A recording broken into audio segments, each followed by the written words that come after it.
Bien, bonsoir. Dans l'actualité, la suspension des inscriptions à l'université Cheikh Anta Diop de Dakar, à l'origine des étudiants de l'UCAD qui contestent la hausse des frais d'inscription, une opposition qui ne jouit pas de l'unanimité dans le campus. Dans le chapitre politique de ce journal, la désertion décriée de l'Assemblée nationale des députés de l'APR, le vote du budget du ministère de la Famille a coïncidé avec l'anniversaire du parti au pouvoir. Le député Moustapha Cissé Lo assume son choix, il n'a cure de la patrie, selon la conception et l'entendement de ses détracteurs. Et puis, un allié de Macky Sall lors de la dernière présidentielle revendique entre les lignes la paternité du plan Sénégal émergent, le PSE lancé ce week-end par le président de la République. L'invité de l'entretien éclaire le président de l'amicale des contrôleurs des impôts et domaines, Sambourika, aborde avec nous ce soir la loi spéciale d'aide à la régularisation fiscale. Ce sera en fin d'édition.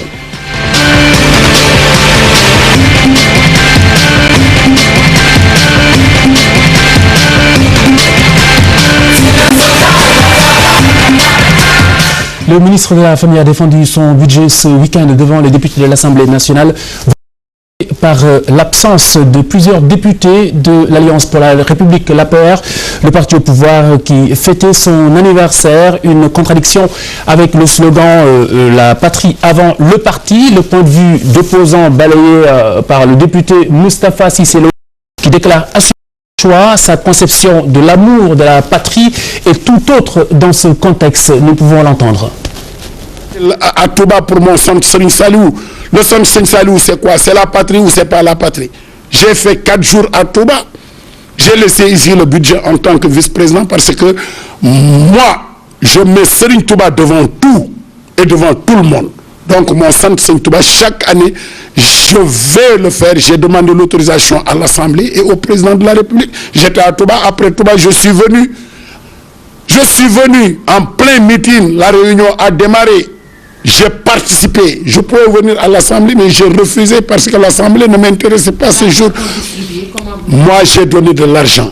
Mais c'était le reste qui était dans ma poche. J'ai donné des millions à Touba. Des millions pendant le centre. J'étais content de Serigne Touba, de Serigne Cheikh Sidi Mokhtar. Donc, tous les millions que j'avais, j'ai distribué aux pauvres, aux déshérités. J'ai aidé, j'ai donné à manger. J'ai mis plus de 40 millions pour ces 2 journées à Touba. Si c'est des gaspillages, je continuerai à faire du gaspillage. J'ai mis, parce qu'on a chanté mon idole, Macky Sall politique, j'ai mis l'argent que j'avais sur le plateau, comme on a l'habitude de le faire. Ce n'est pas un fait nouveau.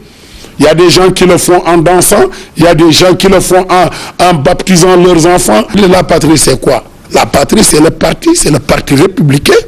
Conquérir le pouvoir démocratiquement, avec force, avec intelligence et mettre des moyens adéquats pour avoir le pouvoir. Nous l'avons fait. L'Alliance pour la République qui célébrait ses d'existence ce week-end, l'occasion pour son leader Macky Sall d'appeler à la consolidation de la coalition Benno Bokk Yakaar. Macky Sall a invité ses militants par ailleurs à s'ouvrir à l'accueil d'autres forces politiques et citoyennes dans l'intérêt, dit-il, de notre pays, le Sénégal. Djibril Diop dit ça Préra.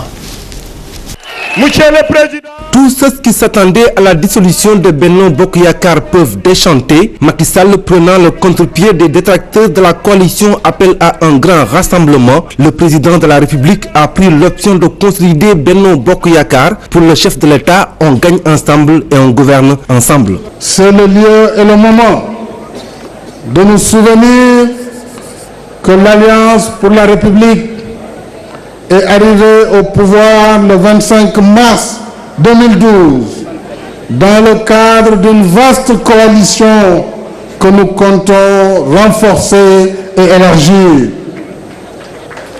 Je voudrais, en ce moment solennel, encore une fois remercier nos alliés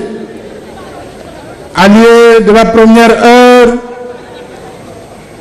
à l'occasion de la mise en place de la coalition Macky 2012, mais remercier très sincèrement la coalition victorieuse du second tour, qui est le Benno Bokk Yakaar, dont les leaders sont ici présents.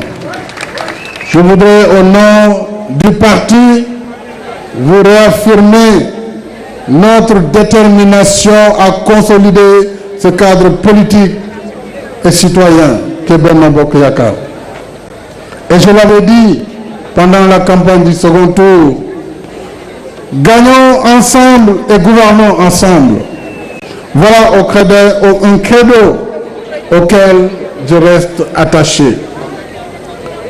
Je l'ai dit et j'y crois sincèrement.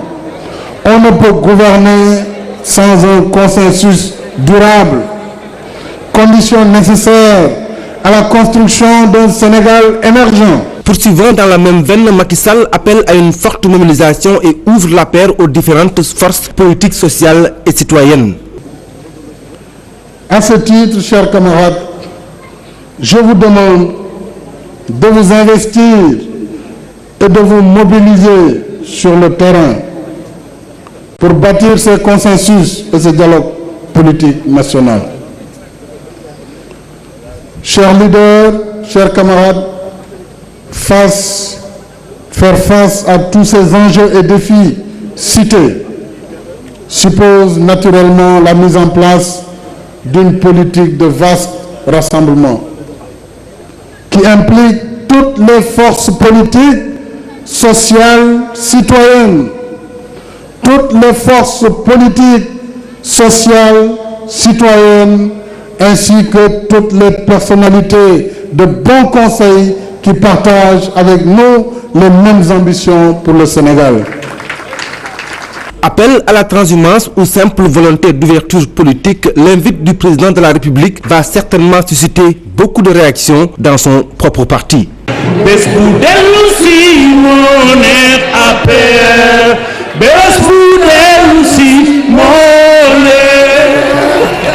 Et puis cet allié du président Sall lors de la dernière présidentielle et qui lui dispute entre les lignes la paternité du plan Sénégal émergent, le leader du parti Initiative pour une politique de développement indique que son ouvrage dénommé Projet de société pour un Sénégal émergent était la base de son accord avec le candidat Macky Sall. Ibrahim Abounguet aurait au moins, dit-il, aimé être impliqué dans l'élaboration de ce plan Sénégal émergent dénommé PSE. Yaya Diallo, Chérif Diallo rencontré. Et publié depuis 2011, le titre « Projet de société pour un Sénégal émergent » que lui, Ibrahima Abounguet, dit avoir déjà soumis au candidat Macky Sall à la veille de la présidentielle. L'auteur, membre de l'Initiative pour une politique de développement IPD, parti ayant soutenu Macky Sall, regrette leur non-implication dans l'élaboration du projet du même nom, plan Sénégal émergent, nouvellement mis en place par le président Macky Sall. On a pu, avec Macky Sall, dégager un accord politique pour aller vers les élections. Au centre des accords politiques, il y a donc le respect, également l'application des orientations politiques contenues dans le livre Projet de société pour un Sénégal émergent. Qu'aujourd'hui qu'on en parle, nous sommes un peu surpris par rapport à cette donnée, puisque le document que nous avons faisait partie d'un accord avec le président Macky Sall, qui est un partenaire. Nous pensions également qu'on devait pouvoir partager ce qui est dans le document, puisque c'est un accord politique. Et au-delà de ça, on a été surpris d'entendre qu'il y a un projet qui ne nous a pas été soumis, alors que le projet que nous avons était connu et faisait partie de la base d'accord politique entre nous pour que le Sénégal soit gouverné autrement. L'auteur du projet de société pour un Sénégal émergent estime que son document prévoit un taux de croissance de 2 points alors que le PSE Macky Sall vise les 7% seulement. Qu'il ait calculé 7%, c'est eux qui l'ont calculé, je n'ai pas les données de base qu'ils ont faites, mais nous pensons que les données que nous avons au niveau donc, du projet de société est donc une indication de donner au Sénégal en tout cas des taux de croissance qui approchent les 2 chiffres. Pourtant, en présidant ce week-end le séminaire gouvernemental sur le plan Sénégal émergent, le président Macky Sall a voulu clore la polémique sur le PSE, estimant que sa conception a bien intégré un processus participatif. J'invite l'ensemble de l'équipe qui a travaillé sur le plan Sénégal émergent à continuer l'approfondissement et le partage du document avec les différents ministères, avec le secteur privé et la société civile. Je demande au gouvernement d'élargir cette appropriation avec l'ensemble des forces vives de la nation. Le concept et le document et l'accord qu'on a eu de conduire, ça demeure intangible, c'est réel. Nous avons par contre, on parle de programme, nous avons un projet de société, c'est-à-dire la base à partir de laquelle on doit fonder des programmes. Document stratégique de réduction de la pauvreté, plan social de développement, stratégie nationale de développement économique et social ou plan Sénégal émergent, peu importe le concept, pourvu qu'il soit un bon référentiel de développement pour notre pays. Le budget 2014 du ministère de la Santé et de l'Action sociale a été arrêté aujourd'hui à un peu plus de 127 milliards 95 millions de francs CFA. L'enveloppe qui a connu une hausse devra faire face surtout en priorité aux recommandations d'Abuja. D'autres défis attendent également Eva Marie Kolsek et son département. Des défis dont une réponse rapide au déficit de personnel qualifié dans les établissements hospitaliers au Sénégal. Mardieng et Fatou Kinedem.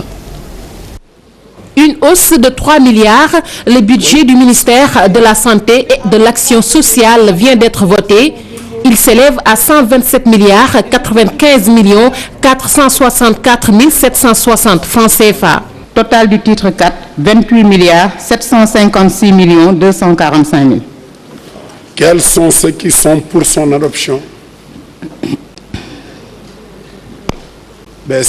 Il est le seul à ne pas voter ce budget. Barthélémy Diaz estime qu'il ne répond pas à la recommandation d'Abuja.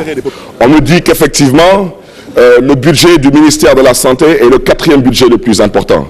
Mais je suis désolé, tous les départements qui ont été cités, de mon humble point de vue, ne sont pas plus importants que la santé. Vous avez les meilleurs profils ici. Sans moyens, ils n'auront aucun résultat. Il n'y a pas de secret, il faut de l'argent, il faut des moyens.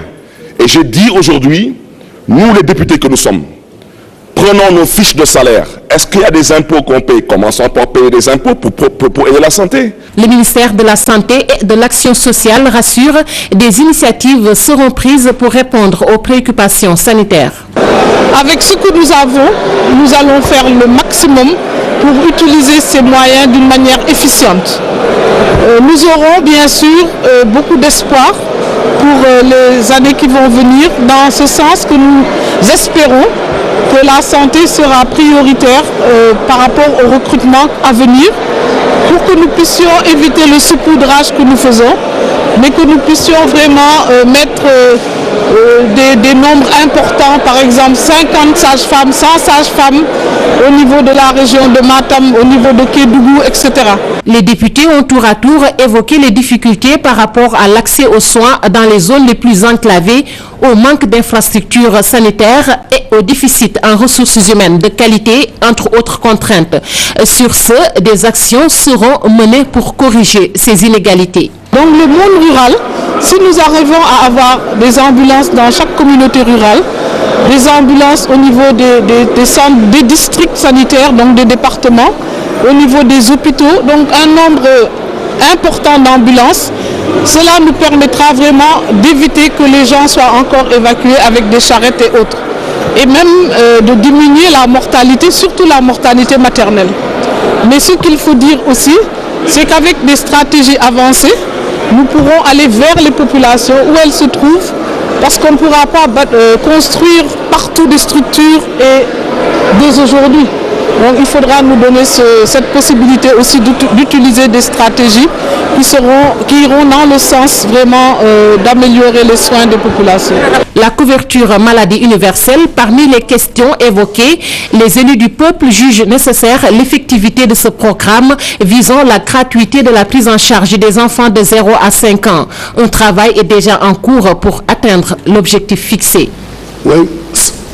Université Cheikh Anta Diop de Dakar, les inscriptions sont suspendues depuis les affrontements entre agents de sécurité du rectorat et des membres du collectif des étudiants, l'étincelle, la contestation de la hausse des frais d'inscription au campus. Le mouvement n'est pas unanime, mais tout le monde en paie les frais. C'est le constat de Alioune Diagne et Daouda Sow.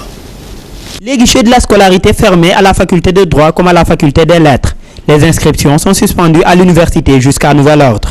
Une décision qui fait suite aux incidents notés au rectorat. Cette suspension ainsi que la publication tardive des résultats des examens risque de perturber une fois de plus le calendrier universitaire. Déjà le calendrier universitaire n'est pas des meilleurs parce que au lieu de commencer les cours, au lieu de démarrer les cours au mois de novembre, octobre, les cours on les commence ici à la faculté de droit par exemple au mois de mars-avril. Donc si l'on verse dans la perturbation, effectivement l'année blanche même n'est pas à écarter.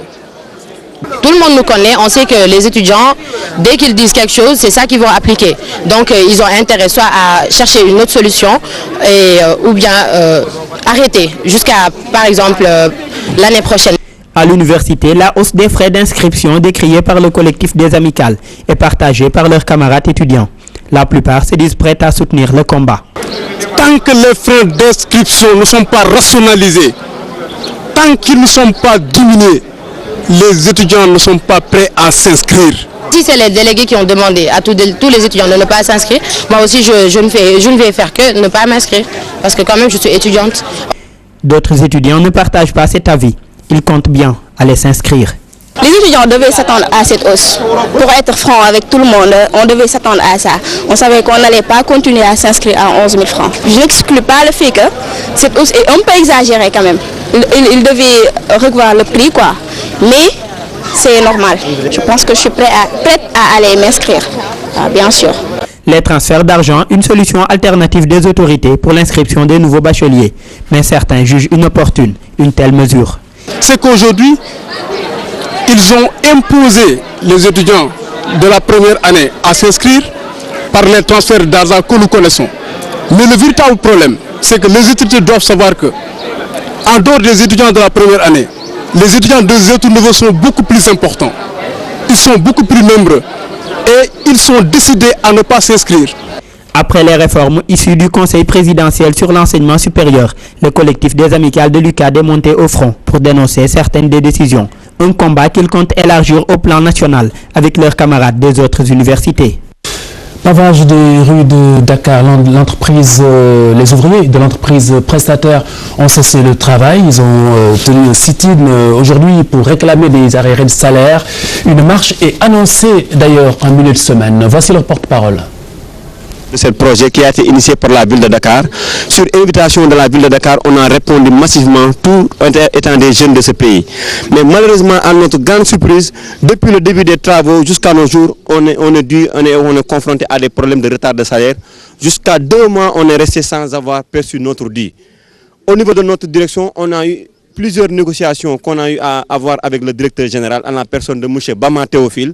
Donc, depuis lors, il nous dit que madame, au niveau par exemple des banques, il a eu à virer de l'argent et nous tardons à avoir notre argent sur ce point-là. Donc les banques dont nous dépendons, on a eu par exemple à aller vérifier par exemple, il dit qu'il n'y a pas eu un virement effectif à ce jour. Donc nous avons eu à adresser plusieurs correspondances à M. le maire Khalifa Ababakar Sall. Le directeur, on a eu à le rencontrer plusieurs fois. Il a dit en ces termes que s'il préfère par exemple, maintenant, vu la situation qui se présente actuellement, ce n'est pas de sa faute, ce n'est pas de sa responsabilité. Nous avons dit que, par exemple, on n'est pas né de la dernière pays et on est dans un pays de droit. Donc la loi nous permet, jusqu'à partir du 8, on peut croiser nos bras là-dessus. On a eu à écrire plusieurs correspondances à nous. Le directeur de l'entreprise n'a pas souhaité s'exprimer devant la caméra de Diallo et Chérif Dia, Théophile Bama, qui souligne qu'il s'agit d'un simple retard. La solution est imminente selon lui. Il a par ailleurs précisé que les protestataires ne représentent que le tiers ou même pas le tiers de l'ensemble des travailleurs. 22e édition de la FIDAK, la foire internationale de Dakar. Le Mali est bien présent malgré les tensions qui couvent dans le pays. Cette année, l'agroalimentaire est en voie, mais les tissus ont trouvé une belle place dans les rayons. Master Ndiaye et Nafissatou Silla. À cette 22e édition de la Foire internationale de Dakar, le Mali a déployé une importante délégation. Le pays est bien connu dans le domaine du textile avec la teinture, mais à cette présente édition, l'accent est mis sur les produits agroalimentaires et artisanaux. À savoir les céréales transformées, les produits séchés, les mangues séchées, comme vous-même vous le voyez, des milles séchés, poudre de mil, du miel et consorts. On a le Borola avec nous, qui est 100% coton bio, tout à fait à la main et c'est artisanal. Les sculptures, les colliers, les boucles, vous comprenez. Tous ces articles ont été confectionnés avec soin par des groupements d'associations de toutes les régions du Mali, excepté celle du Nord. C'est des regroupements d'associations, vous voyez, la plupart de nos vendeurs là, c'est des femmes, les 75% en réalité sont des femmes, c'est des associations qui se sont réunies en regroupement. Donc nous qui sommes l'agence chargé de la promotion des exportations du Mali, on les appuie dans ce sens-là pour pouvoir faire connaître les produits exportables du Mali. Vous avez à part les régions du Nord, comme vous le savez, actuellement il y a des petits problèmes. Sinon toutes les régions du Mali sont représentées dans les stands du Mali. Et pour tous ces produits, les exposants maliens promettent de baisser les prix car, disent-ils, les Sénégalais apprécient ce qu'ils apportent. Oui, chaque année, on amène des choux, comme d'habitude, et des vax. Oui, les prix varient de 10 000. On va tout vendre, on ne va pas retourner. On va faire des prix promotionnels. Par rapport au prix, on fait que le Mali et le Sénégal, c'est la même chose. Vous voyez, dans la plupart des cas, on va au même prix qu'au Mali. Mais comme c'est la foire, on peut vendre en quantité. On n'a pas besoin d'augmenter le prix par rapport au Mali. Il suffit de vendre en quantité. C'est une économie d'échelle en quelque sorte. Vous voyez, avec l'économie d'échelle, on peut vendre au prix comme celui du Mali. Il n'y a pas de perte. Et c'est un endroit, notre objectif même en réalité, ce n'est pas la vente exclusivement, c'est de faire connaître les produits exportables du Mali. Comme ça, Moi, chaque année, je viens chercher du gingembre séché et d'autres produits du genre. Et vraiment, ce n'est pas cher du tout. Malgré les tensions qui persistent dans leur pays, beaucoup de Maliens sont venus faire connaître davantage leurs produits. Ils sont accompagnés par l'APEX, l'agence pour la promotion des exportations du Mali.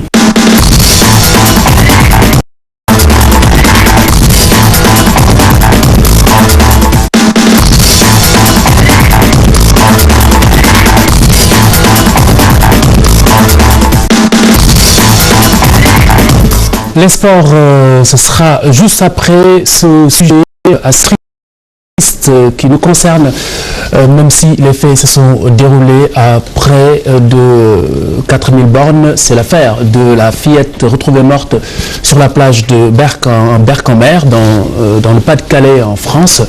La sénégalaise Fabienne Kabou est passée aux aveux. Elle a mis fin au jour de la petite Adélaïde, sa propre fille. Ibrahim Kamara pour le récit.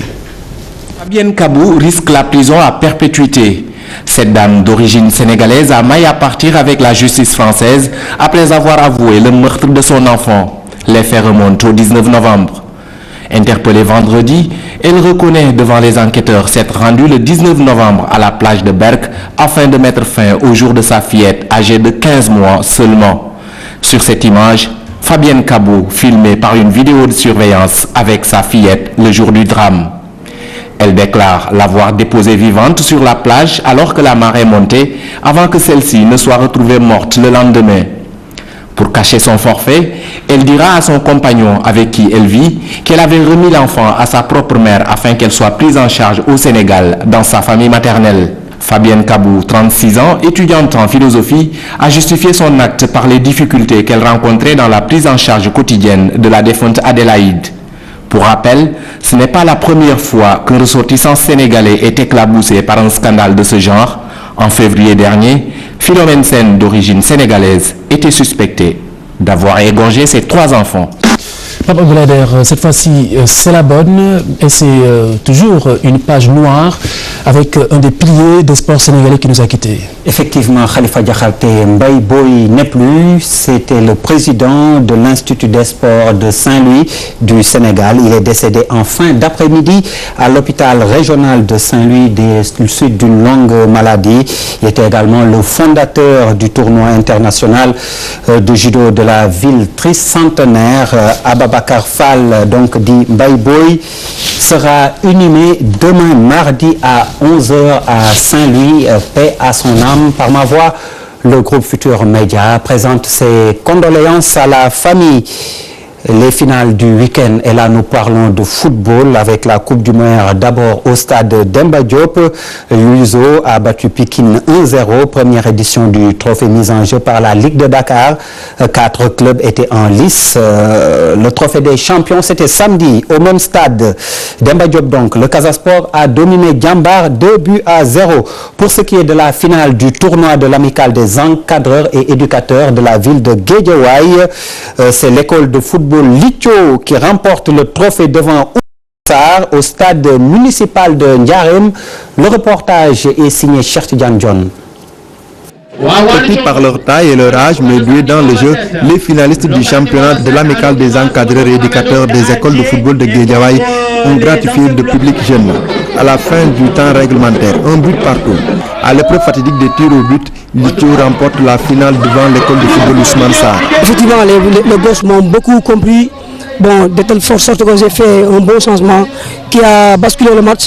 Mais au finish, bon, malgré j'ai pris un but, bon, qui est l'égalisation de l'équipe d'Ousmane Sarr. Bon, franchement, bon, je suis trop content et puis bon, voilà quoi. Aujourd'hui, on a été défait, mais on a été très content de ce qu'a montré les enfants et que nous tenons à les féliciter et encore une fois féliciter l'équipe qui a gagné. Vraiment, les enfants ont été extraordinaires et tout ça, c'est le fruit d'un travail qui a été vraiment très bien démêlé. Les parents se disent émerveillés par le travail abattu par ces encadreurs tapis dans l'ombre. Je pense que le football en tant que tel, c'est un link. On ne peut pas avoir une équipe nationale très forte si on ne travaille pas à la base. Nous, en ce qui nous concerne, nous avons l'ODECAV, ça veut dire les ASC. Donc au niveau des ASC, on a les seniors et les cadets. Mais il y a une autre catégorie qui est laissée en rade. Ce sont les minimes, les benjamins. Il faut qu'on les forme, il faut qu'on les encadre. Ça nous permettra d'avoir une relève au niveau cadet, au niveau senior et au niveau de l'élite, avoir du beau football. Ce partenariat-là va continuer. Chaque année, je parraine donc toutes les activités de l'amicale en relation avec le district. D'ailleurs, je voudrais profiter de l'occasion pour féliciter le président du district, Amadou Gaye, et Ndiarka, qui est le président des encadreurs, parce que vraiment, ils font un travail inlassable pour la formation des jeunes à Guédiawaye. Et c'est pourquoi nous ne cessons de les appuyer à côté de la mairie, à côté des maires des communes d'arrondissement et de toutes les personnalités de la ville de Guédiawaye qui appuient les jeunes. Le président de l'amicale des encadreurs et éducateurs des écoles de football de Guédiawaye revient sur l'intérêt d'un tel championnat organisé en banlieue dakaroise. C'est toujours dans le cadre de la relance du football sénégalais. Depuis quelques années à Guédiawaye, nous avons pu vraiment activer la petite catégorie. Les spectateurs essentiellement constitués de jeunes des écoles de football de la ville de Guédiawaye, des associations sportives et autorités municipales saluent le travail abattu par ces encadreurs des 24 écoles de football de la ville de Guédiawaye. L'ancien ministre des Sports, Malick Gakou, que vous avez aperçu sur ces images, a annoncé que le stade municipal de Ndiarem de Guédiawaye va être rénové au même titre qu'Amadou Barry de la même localité. Et le stade de Ndiarem va passer à 10 000 places. Vous avez suivi ces propos dans nos précédentes éditions. Les championnats européens à présent avec en France, à l'issue de la 15e journée, le PSG toujours en tête avec un doublé d'Ibrahimovic et un but de Cavani. Paris a écrasé Lyon hier 4-0. C'était lors du dernier match de cette 15e journée. 4 points d'avance pour le club de la capitale sur Lille en tête du classement. Et puis en Angleterre, la 13e journée avec Demba Ba qui marque et son club Chelsea qui bat Southampton. Les Blues sont deuxième. Arsenal toujours leader en Espagne, première défaite du FC Barcelone en Liga cette saison. C'est l'Athletic Bilbao, les Basques donc qui ont infligé cette défaite aux Catalans. Désormais, à égalité en tête de la Liga avec l'Atlético. Le Real de Madrid revient à 3 points. En Allemagne, le Bayern est toujours en tête, alors qu'en Italie, la Juve creuse l'écart. Les Bianconeri comptent désormais 3 points d'avance sur l'AS Rome, deuxième. Et puis pour terminer, Navetana Somon, la finale de la Commune a opposé Ndjoufen à Kayafi avec la victoire de Ndjoufen sur le score de 3 buts à 1. Vous avez suivi les propos du maire de Somon, donc Boukar Sadji. C'était là également lors de nos précédentes éditions. Khalifa Diakhaté, c'était là l'essentiel pour les sports. Merci Pape Abdoulader. Dans un instant, l'entretien éclair avec le président de l'amicale des contrôleurs des impôts et domaines, Sambourika, qui aborde avec d'aide à la régularisation fiscale. Ce sera juste après ce point sur l'actualité proposé par Cheikh Abdoukadir Mbakesek. Le projet de constitution en Égypte renforce l'armée et ne plaît pas aux islamistes. Il accorde un quasi-droit de veto sur la nomination du ministre de la Défense et sur le niveau de son budget. Les tribunaux militaires pourront également juger les civils qui sont serrés pris à leur institution, comme sous l'ère Moubarak. Ce projet sera présenté demain ou plus tard au chef de l'État intérim, Adli Mansour, qui devrait convoquer un référendum populaire. Ce projet est vivement contesté. Les islamistes se sont rassemblés hier à la place Tahrir pour dénoncer ce qu'ils appellent un coup d'État militaire. 33 morts dans un crash d'avion en Namibie. Un avion de la compagnie mozambicaine LAM a été retrouvé carbonisé dans le nord-est de la Namibie. Aucun des 33 passagers et membres d'équipage a survécu au crash. L'hypothèse d'un crash lié au mauvais temps est privilégiée par les enquêteurs. Un train de banlieue a déraillé dimanche matin dans le Bronx, à New York, le long de la rivière Harlem. 5 wagons se sont renversés. L'accident a fait au moins 4 morts et 67 blessés, dont 11 dans un état critique. Je vais annoncer tantôt le président de l'amicale des contrôleurs des impôts et domaines, M. Sambourika, avec nous sur ce plateau. Et nous parlons ce soir de cette loi spéciale d'aide à la régularisation fiscale. M. Ka, bonsoir. Bonsoir. C'est un peu dans le cadre de la promotion du consentement volontaire à l'impôt, n'est-ce pas? Effectivement, Khalifa, je vous remercie d'abord de me recevoir sur votre plateau. Je vous en prie. Comme vous le dites, en fait, c'est effectivement une loi d'aide à la régularisation fiscale, mais qui est également destinée à élargir un peu la charge fiscale. Car on s'est rendu compte qu'au Sénégal, en fait, la charge fiscale était lourde parce que, en fait, c'est ce qui paye, en fait, tous ceux qui devraient payer les impôts ne s'acquittaient pas de ce devoir. Très bien. Donc, le 31 décembre 2012, avait en même temps que l'entrée en vigueur du Code général des impôts et des domaines, avait voté une loi d'accompagnement de ce code. C'est cette loi-là que l'on nomme loi spéciale d'aide à la régularisation fiscale. Donc il n'y a pas eu foule de l'intérêt de la rencontre que vous avez eue lors du week-end dernier. Alors qui est concerné par cette disposition? Donc en fait, cette disposition vise particulièrement les petites et moyennes entreprises, notamment les contribuables qui sont assujettis à la CGI, les contribuables qui doivent payer la CGF, la contribution globale foncière, et les contribuables qui ont un chiffre d'affaires inférieur ou égal à 200 millions. Donc il vise en fait le petit contribuable, les petites et moyennes entreprises. Très bien. Maintenant, l'analyse des services fiscaux et les entretiens qu'on a eus avec les organisations professionnelles, notamment l'INACOA, l'ordre des experts comptables, l'ordre des experts évaluateurs, nous avons vu qu'en fait la loi n'a pas eu l'effet escompté auprès du public. Ce qui fait qu'on s'est retrouvé le samedi passé pour plancher sur le pourquoi pour plancher d'abord sur la loi et nous interroger sur le pourquoi n'a pas atteint sa cible et éventuellement élaborer des stratégies de communication qui permettront à la loi d'ici la fin de 2013 d'atteindre véritablement sa cible. Alors une loi spéciale, il est question d'une prescription des droits, mais pour une période bien déterminée, il faut bien le préciser. Effectivement, donc c'est une loi bien spéciale parce qu'en fait elle déroge du droit commun. Parce qu'aujourd'hui dans le code, en fait, ils sont dus antérieurement. Mais cette loi-là vient pardonner les impositions qui sont dues c'est-à-dire tous les impôts que vous devez payer avant le 31 décembre 2012 vous sont pardonnés. Maintenant, on ne vous demande qu'à venir et ne payer que l'année 2013. En plus, il n'y a pas de paiement de pénalité. Parce qu'en fait, ce qui alourdit un peu, ce qui rend contraignant un peu l'impôt, c'est que quand on vous prend, par exemple, quand on vous prend au cours d'une vérification de comptabilité ou bien d'une vérification au cours d'un contrôle sur pièce, on a la possibilité de vous rappeler les droits antérieurs que vous auriez dû payer et que vous n'avez pas payé. En plus, vous sanctionner par des pénalités. Mais cette loi enlève non seulement le rappel de droit, mais en plus elle ne permet pas aussi de réclamer des pénalités. Donc on vous réclame que les droits qui sont dus pour 2013. Très bien. Donc c'est bien aide à la régularisation et y a-t-il une pénalité au cas où le délai serait dépassé?